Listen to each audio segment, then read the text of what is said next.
5. Bat. Dado bota ondotik, tokatzen zaizun laukiari galdera bat dagokio. Beraz, zer itxura luke argazki hori. Ikusten dugu arraintegi bat. Est-ce qu'il y aura encore de l'eau dans les bassins? Jokoaren bidez, hor, uraren problematika zaltzen da. Nola ikusten dugu gai hori etorkizunean?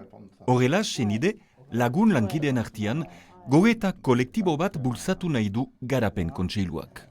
Erreski bilduz jende ezberdinak bain baten inguruan horren erdi batez, gure proposamenak eta gure geroa nola ikusten dugun plataforma numeriko baten bidez, biltzen ditugu, urte bukaerako pentsatzen dugu analisi fase baten lan egitea, elementu hori guztiak begiratuko ditugu eta Garapen Kontseiluak proposamen bat eginen du. Iparalde 2040 deitu prospektiba bidean ematen du Kontseiluak primadera untan. Deneri idekia. Le territoire il restera vivant et dynamique si les gens qui habitent, qui ont choisi de venir vivre ici, s'emparent du destin du territoire et réfléchissent ensemble à ce qu'ils souhaitent.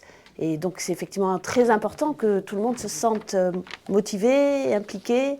C'est un exercice collectif. Garapen Kontseiluak lur antolaketa, ekonomia, sozial arloetan proposamen indarra da. Euskal Herriko elkargoarekin eskuz esku lan egiten duena. Hemendik 15 urteren burian zer nolako Euskal Herri nahi den orain diseinatzen da.